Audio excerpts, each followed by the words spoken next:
hey everybody, welcome back to the podcast. I know we talk so much about nutrition on this podcast, but something else that I'm really passionate about is movement, exercise, and strength training. It's something I've been doing personally for really my whole life, and particularly resistance training. Lifting weights was life transforming for me in my teens. I grew up a really skinny, insecure athlete. And, starting to lift weights really added confidence, really improved my mental health a lot when I was a teenager. Obviously my physical health, and it's something I've been doing now for 25 years. And so for my guest, he's an expert in this, in resistance training. And so this is Sal Di Stefano, and he has the Mind Pump podcast, one of the top podcasts out there, mindpumpmedia.com. And he has a great new book called The Resistance Training Revolution that I was just reading. Fantastic book, guys. You got to check this out. And we're going to talk all about movement, exercise, and resistance training and the best ways to get started with this. So Sal, welcome to the podcast. Hey, thank you so much for having me on. It's a pleasure for sure. Absolutely. Well, let's start by talking about the effects of movement and exercise and resistance training on our mental health, right? We have a major issue going on right now with mental health, anxiety, depression, especially, coming out of COVID, things like that. And exercise is one of the best things for it. So let's start there. Yeah, no, that's a great place to start. So when you look at the actual studies on exercise and its effects on mental well-being, what you actually find is that exercise done appropriately, and that's a very important caveat, must be applied appropriately, because inappropriately applied exercise can actually be bad for you.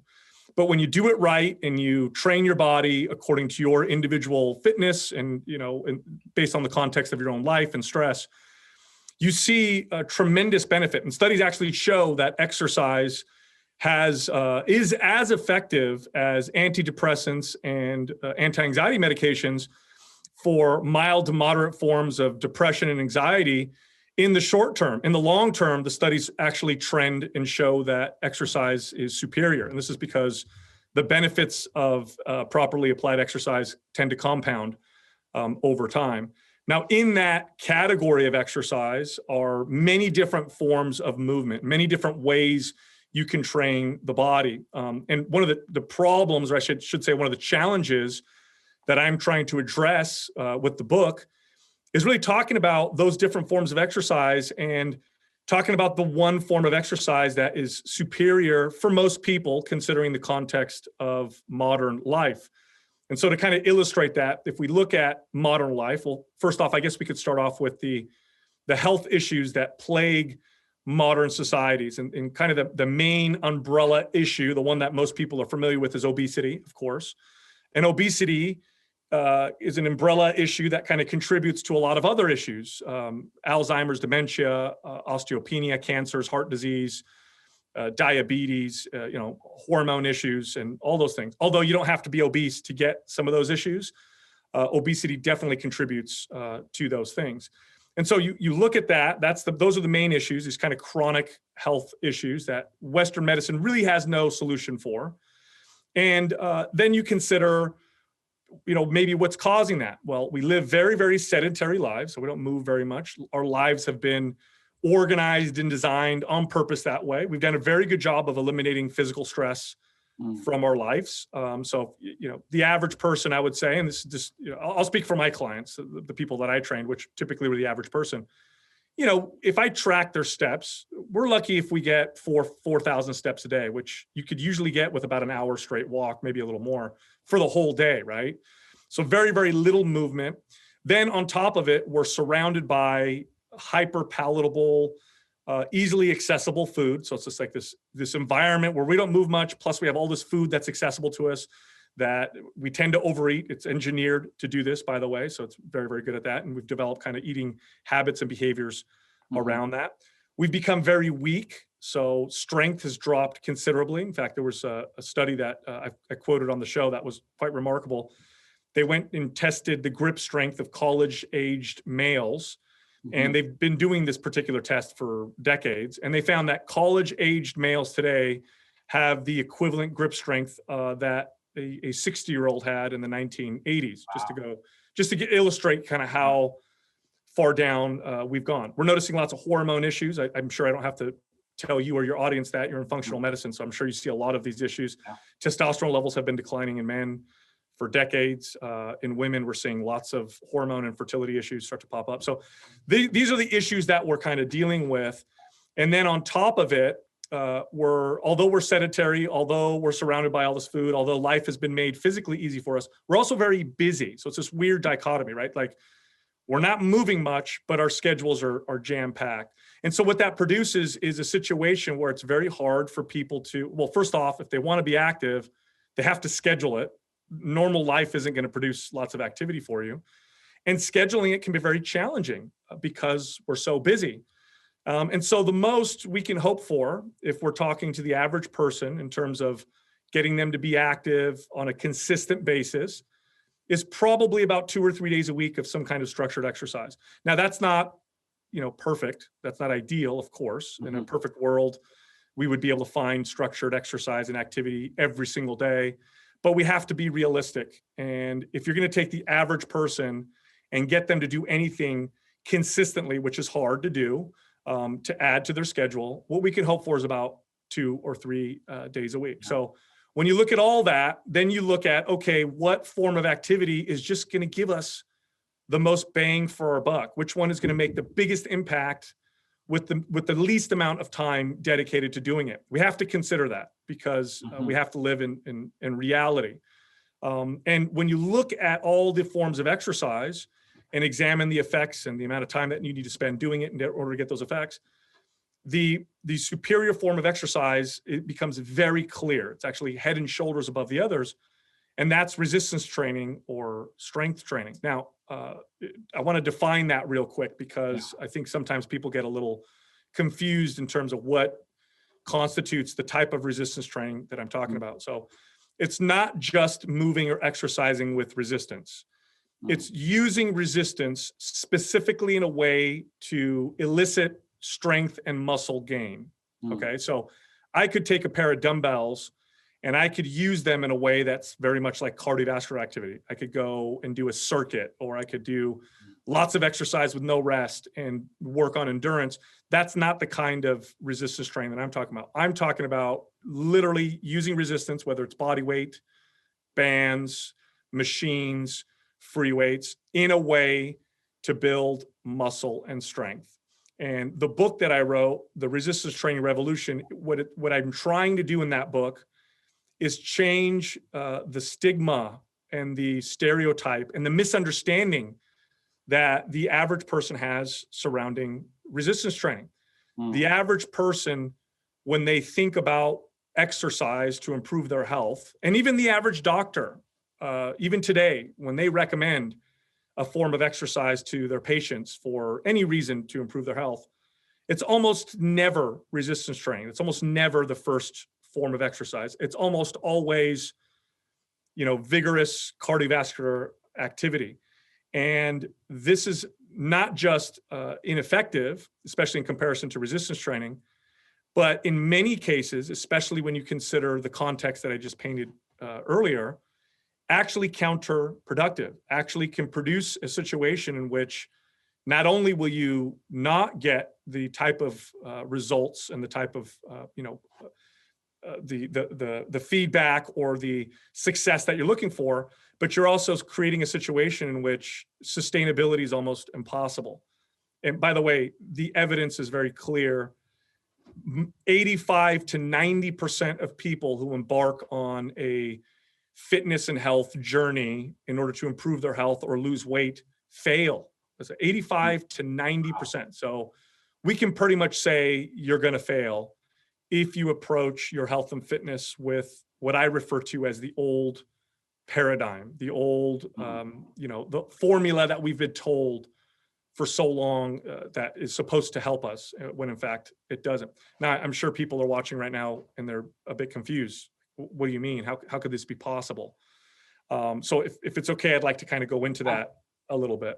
Yeah, for sure. I mean, we've been told cardio, count your steps, right? Get your heart rate up to a certain level for a certain period of time. And I know I did a lot of training in exercise physiology, and that was really, I have a master's degree in it, and that was one of my PhDs that was overseeing my education in it. was huge into running, huge into Yeah. it, right? Really big into it. She thought like the epitome of health really was running like a half marathon or a marathon. And, it was all about heart rate and, your VO2 max and things like that. But, for me personally, and I'm a very thin individual, running is easy for me, but I never felt as good running as I feel when I'm resistance training. Actually, lifting weights and putting on muscle makes me feel so much better mentally, physically. I feel so much healthier doing that. Yes, and by the way, you're not alone. This Yeah. is it. This is everybody. If they apply it properly, this is the experience that everybody will have. Now, I do want to be clear. All forms of exercise applied appropriately have value. So if Yeah. you do them right, you're not, and it's compared to not being active, Mhm. you're going to improve your health. It's good to move. But here's why the old paradigm is so detrimental, or at least ineffective at the very least. Okay, so this is the old paradigm that we've been told. So obesity is the big issue, right? And so what we've been told is, all right, in order to lose weight, we have to create an energy imbalance. So what does that mean? That means that if we need to burn more calories or more energy than we take in, or to put it differently, take in less calories than we burn. And when that happens, because we're burning more than we're taking in, our body is seeking for that energy from itself. And so we end up losing weight. Of course, the goal is to lose body fat. Yeah. Now that is true, right? That's a fact. That's a law of thermodynamics. Now it's more complex than that. There's lots of stuff that happens in that process that can affect how it really works, and what kind of weight your body loses, and are you actually becoming healthier? And I'm sure you cover this quite a bit in your blogs and in your podcast. But generally speaking, that is very true. Now, here's the problem. The problem is that here's the formula: calories in, calories out. And they look at the calories in part and they say, okay, eat less. Okay, although it's much more complex than that, but they'll say, okay, let's eat less. And then they'll say, okay, here's the calories out part of the formula. What we should do is we should look at exercise and value it for how many calories it burns. So if the idea is to burn more calories, then when we look at all the forms of exercise, what we should do is we should recommend the form of exercise that burns the most calories, and just tell everybody, hey, do this because it burns more calories than these other forms of exercise. Now, in that particular case, it becomes very clear that cardio is superior, and it's true. Cardio burns more calories per time spent doing it than any other form of exercise. So if you go run for an hour, you're going to burn more calories than if you do an hour of yoga, an hour of Pilates, or an hour of resistance training. This is very true. The problem with this is that we've completely ignored the real benefits of exercise, the main benefits of exercise, which are, how does this form of exercise get my body to adapt? What are the adaptations? And then what does that mean? That's the most important thing. In fact, one of the least important things, one of the factors that really doesn't make that big of a difference when it comes to exercise, is how many calories you burn while you do it. It's very true. Yeah. That's actually, if we were to list all the benefits of every form of exercise, the calories burned while doing it would be at the bottom in terms of what we should consider. Now, here's why, because people, again, I'm sure they're confused and saying, well, I thought burning calories was a good thing. Well, here's why. If we consider the adaptation process, what we tend to find, now, real quick, I'll get into that. The adaptation process essentially is your body getting better at the form of exercise that you're practicing. So if I go run and I never run, let's just say, so I say, okay, I'm going to start running. I go outside and I go run. One block is going to be really hard. It's going to be very challenging for me. But if I practice, my body starts to adapt and it starts to get better at running. Eventually I can run 2 blocks, 3 blocks, a mile, and so on. That's because our bodies perceive exercise as a stress. Yeah. And the body's always trying to get better at handling the stress and just essentially getting better at whatever you're throwing at it. It's adapting. Yeah. That's what your body. Survival.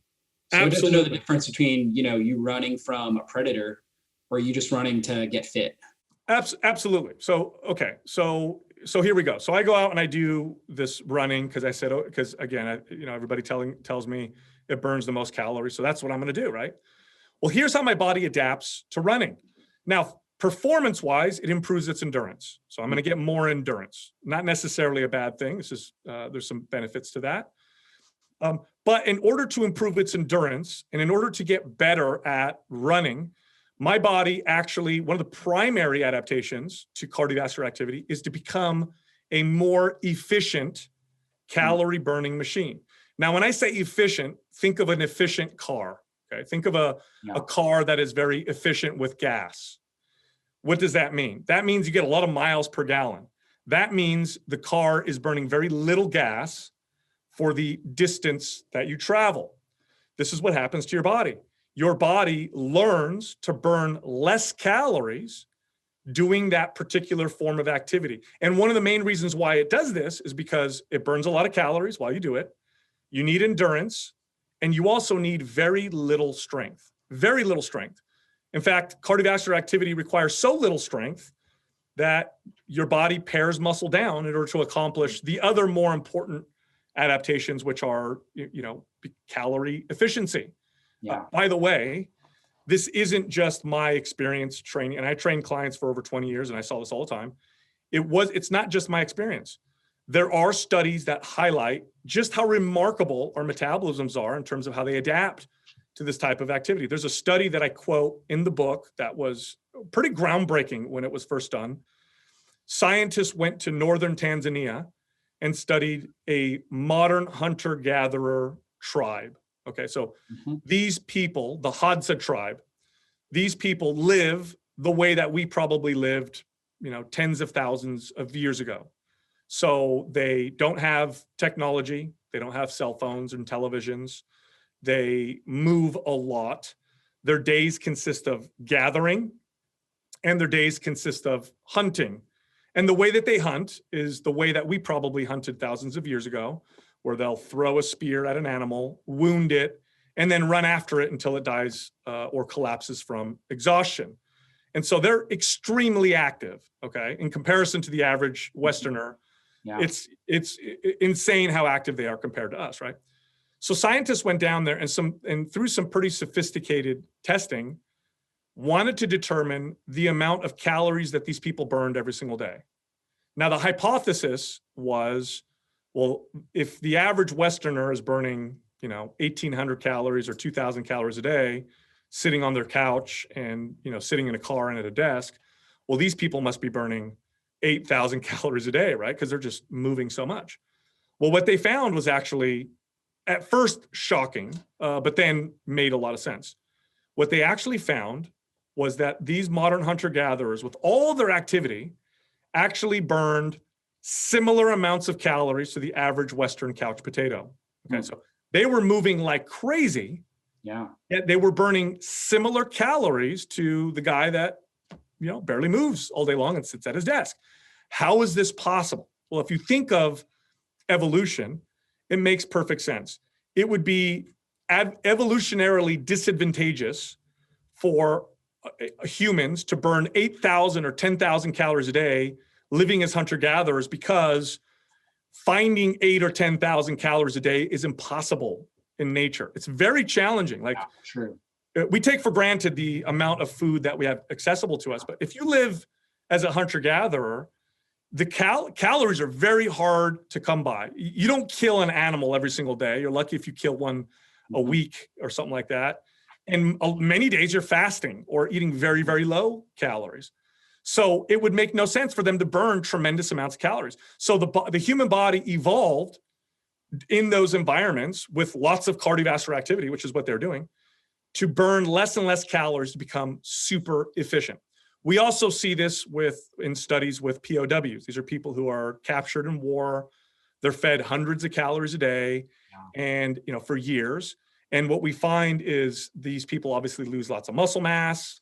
They become very thin, nutrient deficient, but their metabolisms adapt and slow down to a crawl in order to keep them alive, right? So our bodies adapt this way, and cardiovascular activity does this to us. And so let's now bring it back to the average person living in a Western modern society who's trying to lose weight.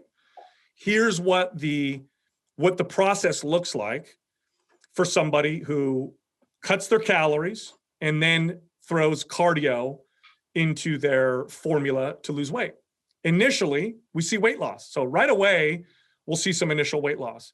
Now that weight loss, and again, this is confirmed by many, many studies, but this has also been my experience. That weight loss usually consists of about 50% muscle. Okay, so if you lose 10 pounds, 5 pounds roughly will be lean body mass, and 5 pounds will be body fat.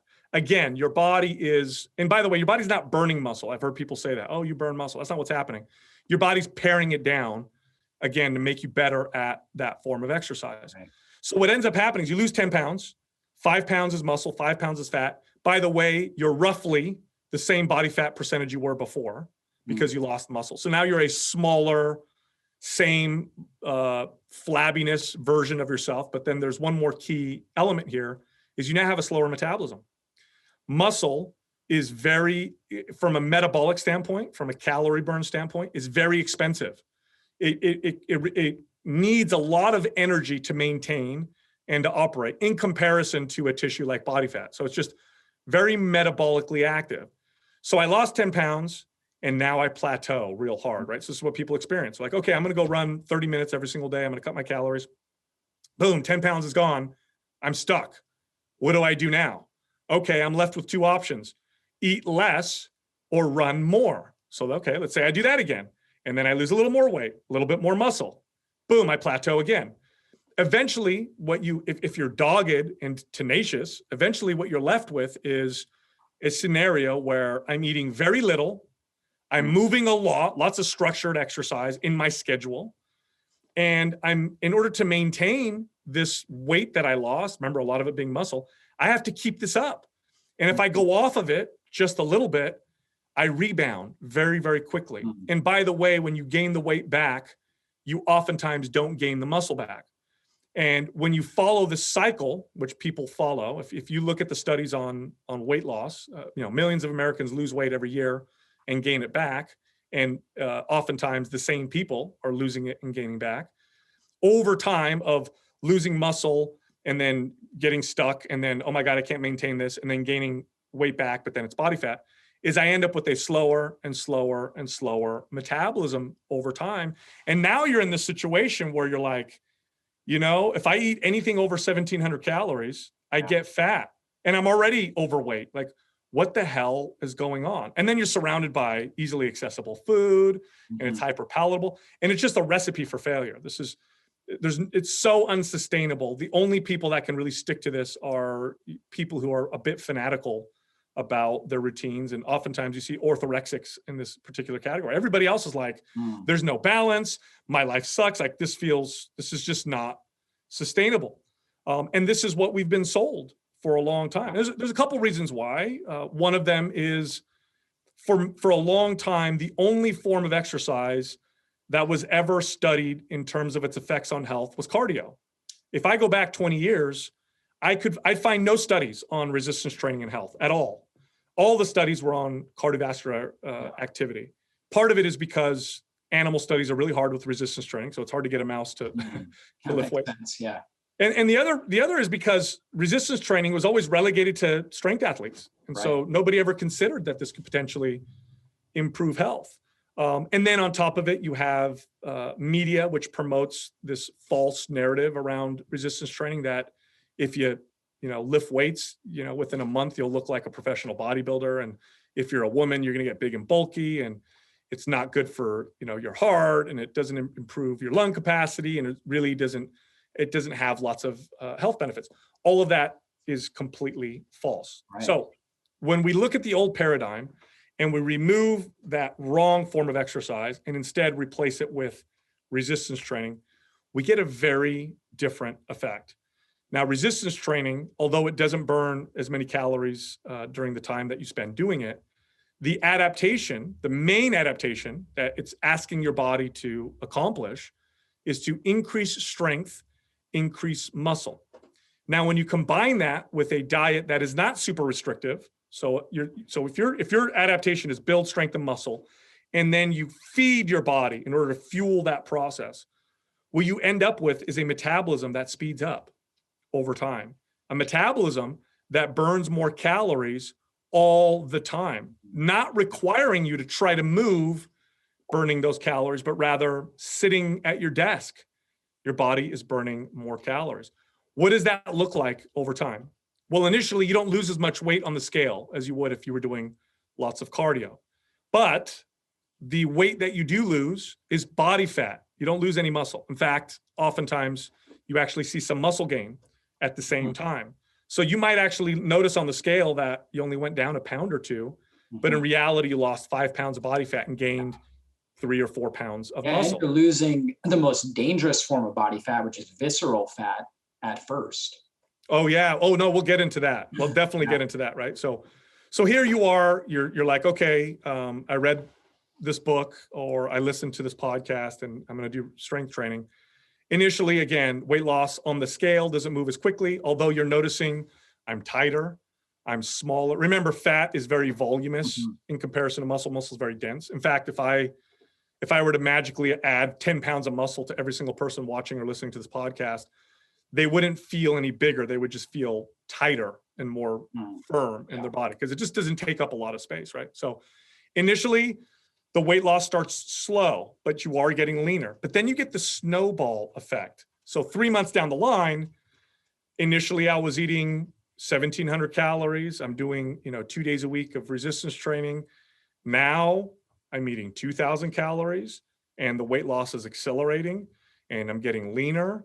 And then another 3 months, oh my goodness, I'm eating 2,200 calories and I'm still getting leaner. This is very interesting. And so what you end up with, oftentimes at the end of this process, is a leaner body. You didn't lose lean body mass, so you look good, you feel good, and we'll get into the health benefits. But you're also in a position where now you're eating more. You're eating more to maintain a leaner body. And I can't think of a better scenario, especially when you consider, again, the context of modern life, where you're the highest chance of being sustainable. Like one of the best buffers, if we go back 10,000 or 20,000 or 100,000 years ago, having a fast metabolism was a detriment. You don't want to be that guy or girl that's burning tons of calories because you're not going to get those calories. Today, it's the opposite. If your metabolism is fast, that is one of the best buffers against the ills of modern life. And so it's a much more sustainable approach. Now, you talked about your question, and I know we went all over the place, but your question was, let's talk about how it makes you feel. Here's one of the hallmark attributes of resistance training. And in my opinion, one of the factors that nobody considers, but the science supports, that is, in my opinion, the best selling point, the main reason why everybody should make this the cornerstone of their routine. Resistance training is the only form of exercise that is pro-active tissue, okay? It is pro-tissue. The main adaptation is to add metabolically active tissue, okay? The main adaptations of other forms of exercise, and in particular cardiovascular exercise, is anti-tissue. It's to burn, not to burn, but to pare down muscle and active tissue. Now, why am I talking about this? Think of all the hormones associated with gaining or adding strength and muscle, and then think of all the hormones that are associated with losing strength and muscle. So let's talk about those for a second. Let's start with men. Let's look at men, for example. Testosterone is the primary, most popular male hormone. That's the one that you would consider what makes us male, right? It's also a very powerful driver of muscle strength and muscle size. If my body is trying to pare muscle down, one of the things that it does is it lowers my testosterone levels. By the way, the studies support this quite clearly. The lots of endurance exercise in men reliably lowers testosterone, reliably. And it's just, again, it's because your body's adapting. Your body's like, okay, we need to reduce this muscle mass to become more efficient and effective at this particular activity that we're doing. It's going to be hard to do with testosterone up here. Let's bring that down because that's part of the process. The other thing that happens is you actually reduce what's called androgen receptor density. So these are the androgen receptors these are the locks that the testosterone key goes into. So this is what makes the testosterone active. When you do lots of movement and exercise that reduces muscle mass, those androgen receptors, many of them close up because again, your body's trying to lose muscle. Now, with resistance training, the opposite is true. Resistance training reliably raises testosterone in all men, okay? Yeah. Whether your testosterone is low, in the middle, or high, you will reliably get an increase in testosterone. You will also, and this is the most important thing, in fact, studies show, I talked about the androgen receptor density. Studies show that that actually has a bigger impact on your, how you feel, on muscle strength and well-being than the actual testosterone levels. It's the androgen receptor density makes the biggest difference. Resistance training reliably increases androgen receptor density. Again, that's great. Because it's telling the body to build muscle, your body is just organizing its hormones in a way to do so. It also brings growth hormone to more youthful levels. Here's something this is a big deal now. The most, by far, effective way in terms of exercise to improve insulin sensitivity is to gain muscle, by far. Yeah. There's studies that are done on the severely obese, in fact. So these are people that are very, very, very overweight. And they have them gain muscle and lose no body fat. They'll just gain a couple pounds of muscle. And we see significant improvements in insulin sensitivity. Why is that? Muscle is very insulin sensitive. Yeah. It also serves to store glycogen, which is what your body converts sugars and carbohydrates to. So it just makes your body more efficient and effective at utilizing the insulin that you have. In fact, you'll like this. This was really cool. There was a study out of Sydney, Australia, where they studied resistance training and its effects on the beta amyloid plaques that cause Alzheimer's. This is one of the things that we know contributes to this brain degenerative disorder. And they said, okay, let's see how resistance training affects this. And the reason why they were looking at it is because they knew that when people gain muscle, they improve insulin sensitivity. Also, remember, Alzheimer's is oftentimes referred to as type 3 diabetes by researchers because there's a connection there, right? Yeah. Here's what they found. To date, it's the only non-medical intervention that has been shown to stop the progression of these beta amyloid plaques. They were blown away. Like, we've never seen anything that actually stops this. In fact, it started to trend at the end of the study in the reverse. They started to actually say, I bet you if we continue doing this, we'll start to see a kind of backing out of this, this degenerative situation. And again, it's because it improves insulin sensitivity. Right. When you look at women, you get this, again, in order to build muscle and strength, your body, it aims for a youthful levels of hormones, because that's what promotes strength and muscle, right? So in women, you see this balancing of estrogen and progesterone. You see this, again, improvement in insulin sensitivity. And in women, often, and a lot of women don't know this, but testosterone is also important for women, although it plays a much smaller role. You also see healthier levels of testosterone in women. So women with really low testosterone get a little bit of a boost.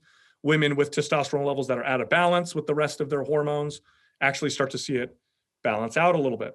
And in other forms of exercise, just don't do this. So in terms of mental well-being, here I am doing this form of exercise that's getting my hormones to become more youthful. Imagine how you're going to feel, right? Yeah. You're going to feel really good. And this is one of the effects of strength training and resistance training that I love to highlight, because I think people really get that. I could talk about the fat loss and the strength, but when I paint this picture, they go, okay, I want those youthful hormone levels, so I know I'll feel good.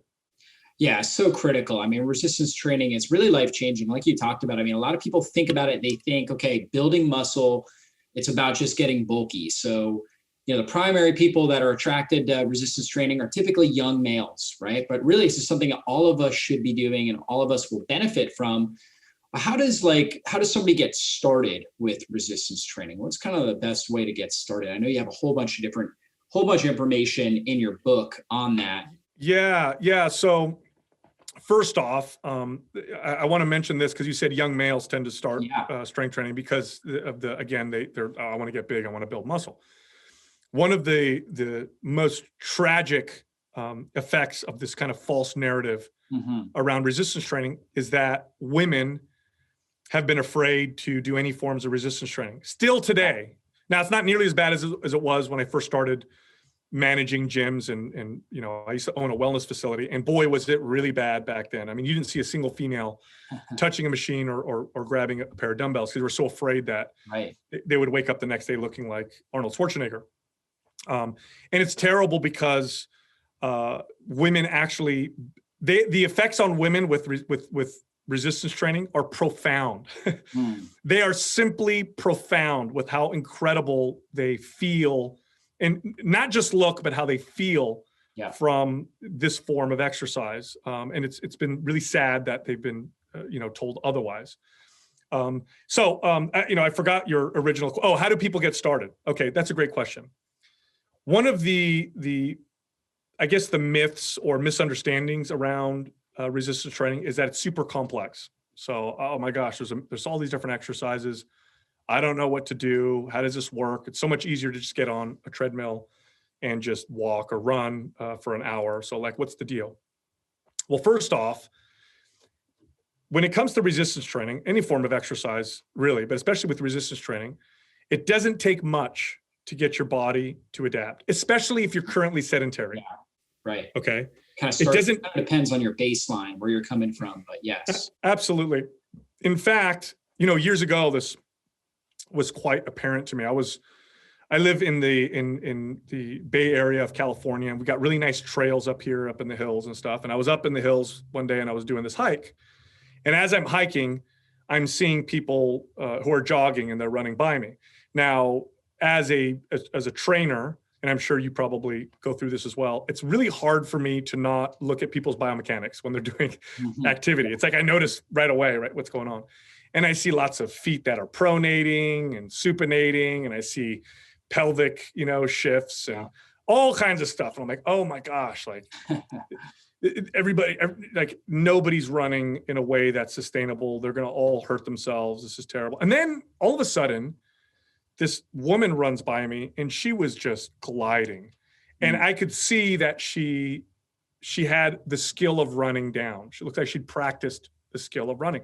And then it dawned on me, when people exercise, they don't approach it like it's a skill to be learned. They approach it like it's a workout.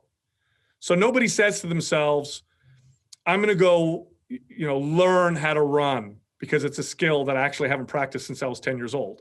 Rather, they say, I'm going to go run until I get tired because I'm just trying to burn calories.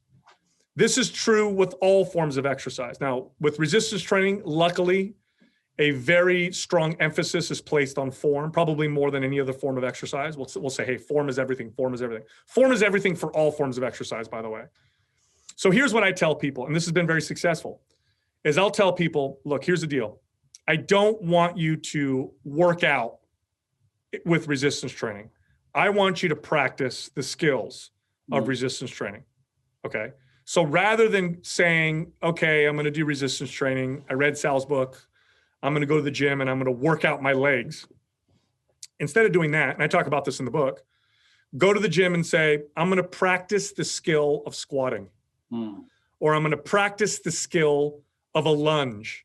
And so my goal, just like if I was learning a sport, if I never played basketball before, I wouldn't just grab the ball and run as hard as I could. I would practice the technique and skill of it, right? That's how you should approach resistance training. Don't say to yourself, I'm going to work out. Say to yourself, I'm going to practice. And here's the key. The basic movements are the most valuable. There's a lot of movements. There's a lot of exercises. There's almost infinite variety of ways to do each exercise too. But really, it's the basic ones. So what are those? Squatting. Okay, that's a basic movement. Some kind of a pressing movement. So it could be a push-up or a bench press or some kind of a prone press, right? Rowing, right? Where I'm pulling something to my body and pulling my shoulder blades back. That's a very basic movement. Pressing above my head, getting that full extension. Some kind of a lumbar flexion movement like a sit-up or something that strengthens my core would be something basic. Maybe something that includes rotation. That's something basic. And that's it. That's really it. Yeah. So what you do is you go and you say, I'm going to practice one movement in each of these categories, or maybe one movement in 3 of these categories. And I'm just going to practice it. I'm going to do a few sets. I'm going to do some repetitions. And my goal is to get better at actually doing this movement, to make it look perfect, to make it feel perfect. If you do that, you will get far better results, especially in a long-term consistent basis, than if you go and you try to work out, if you try to sweat or make yourself sore. In fact, here's a rule of thumb. You should have more energy at the end of your workout than you did at the beginning of your workout. You should not, at the end of your workout, feel like you just went through war, like you just went through battle and you're exhausted. I know that mentally we love that sometimes and it feels like a huge accomplishment. And in some cases, there's benefit to pushing your body and being able to accomplish some of those psychological feats of going through pain and all that stuff. Save that for later when you're much more advanced. Honestly, 100%, you need to feel more energized and better at the end of your workout. And the days after, you should not feel any soreness. Or if you do, it should be so minimal that you have to search for it. You know, so if I came to you and I asked you, I mean, this is what I would do with my clients. I'd say, hey, we had a great workout on Monday. How do you feel today? And they'll say, oh, I don't know. I feel okay. And I'd say, can you stretch for me? I'm like, oh yeah, I feel a little bit when I stretch. Perfect. Now, if my client said to me, oh my gosh, I had trouble getting out of bed today, or, oh, every time I sit down on the toilet, man, my legs are hurting. We went too hard, too hard. Now, why is this so important? Is it because I'm trying to prevent you from hurting yourself and all that stuff? I mean, that's part of it. But here's the real reason. When it comes to resistance training, in particular, the right dose will get you there the fastest. More than that will get you there slower, and less than that will get you there slower, okay? More than the right dose makes your body focused on healing. It's not focused on adaptation. It doesn't have the capabilities or the resources. If you're really sore and you beat yourself up, your body isn't thinking, let's adapt, let's add strength, it's thinking heal. We got inflammation. I got to heal this first. People who do this, who beat themselves up all the time, I call this the breakdown recovery trap. They break everything down, get really sore. They wait a week, then they go back to the gym. They get really sore. They go back, and they end up not improving. All they're doing is breaking things down and healing. There's never any opportunity for their body to adapt. They're just doing too much for their bodies. So the right dose is going to get you there the fastest. And if your goal is to feel more energy at the end of the workout, and your goal is to maybe feel a tiny bit of soreness or no soreness, and your goal is to practice the exercise, more often than not, you'll be applying the right dose. And it's actually self-regulating. As you become stronger, as you become more fit, if I go in and practice the squat again, and last week I did it, with no weight, or maybe last month, for the whole month I did it with no weight, and now I'm doing it. I'm like, my form is perfect. This is really easy. Let me add a little bit of weight and continue practicing my form and technique and practice this movement. You'll get the self-regulating effect where you slowly progress yourself, and that will get you there the fastest. Any more than that will actually get you there a lot slower. And I like to use this example to kind of illustrate a little bit further. If we use another form of adaptation as an example, let's talk about our skin's ability to tan or to darken in response to the sun, right? So when you go outside, your skin gets exposed to these ultraviolet rays, and it's a mild stress on the body, on the skin.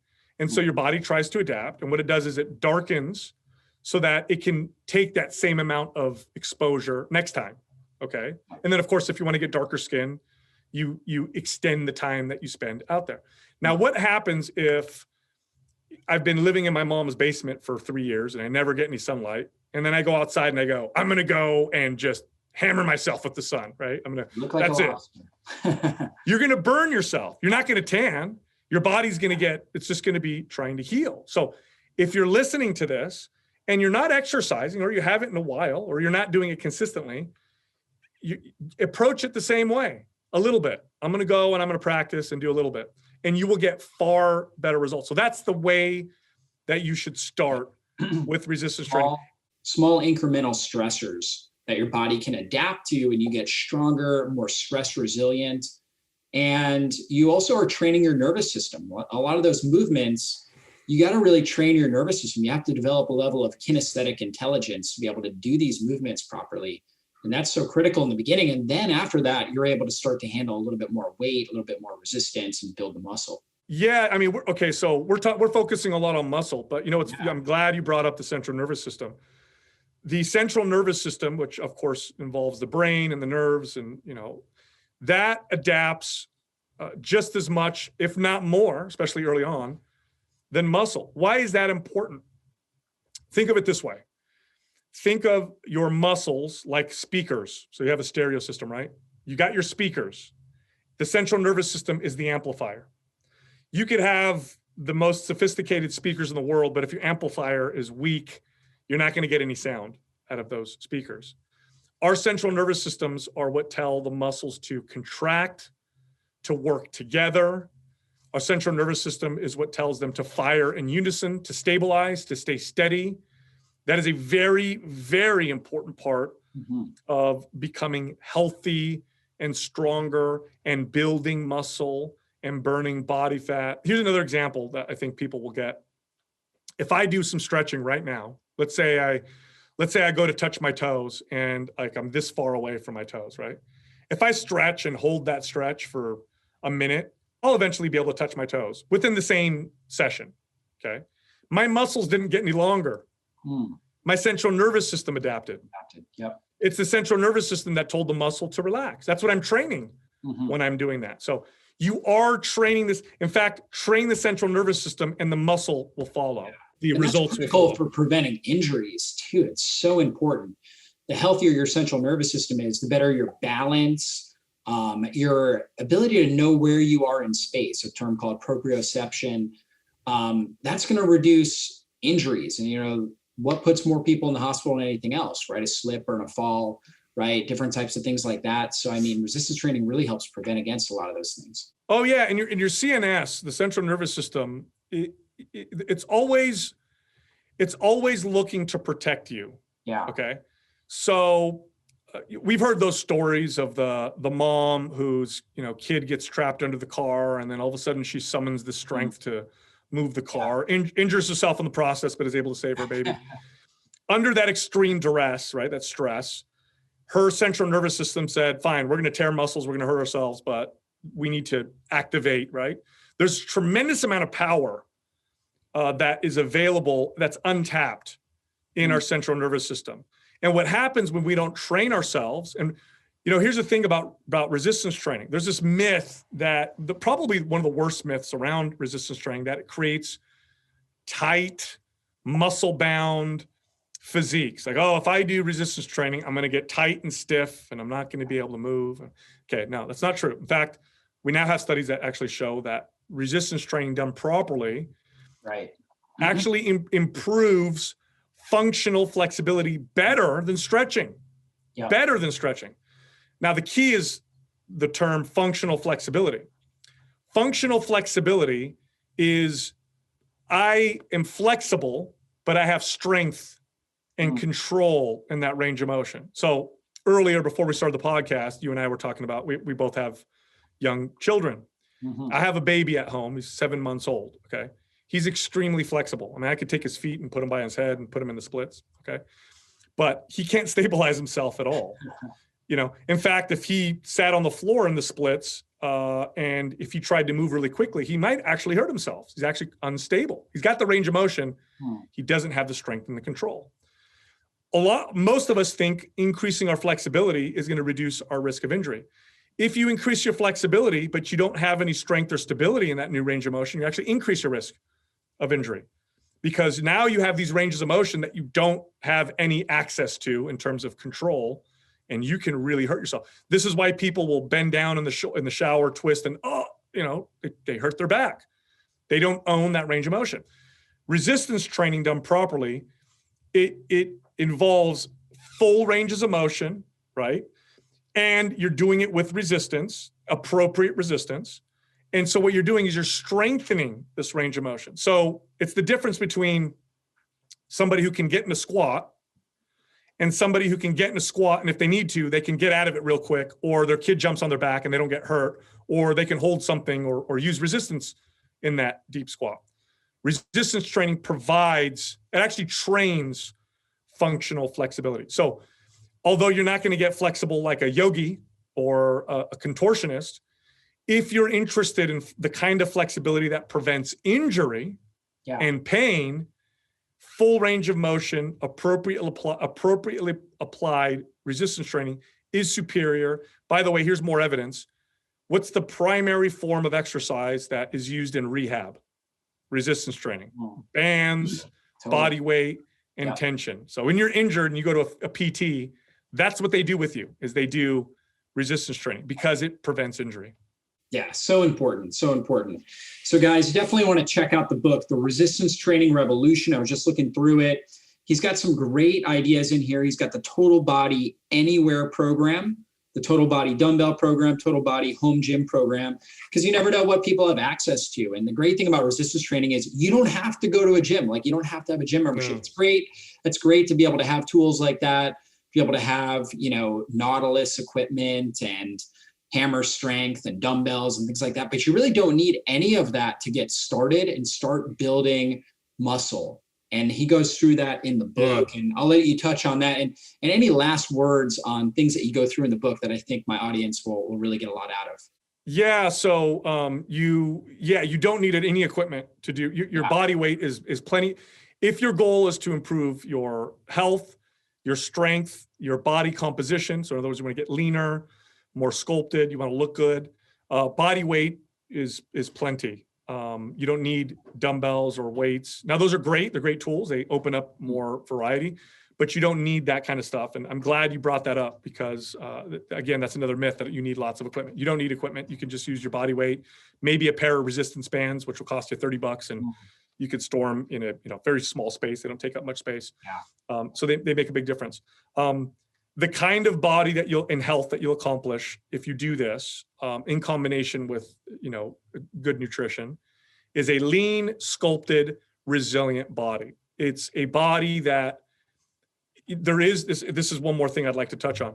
There's no such thing as permanent results from working out. Whatever you do, you have to maintain in order to keep those results. However, resistance training gets about as close to the promise of permanent results as any other form of exercise, because of a wonderful, this is an observed phenomenon you get with resistance training that has been studied now time and time. There's plenty of studies done on this.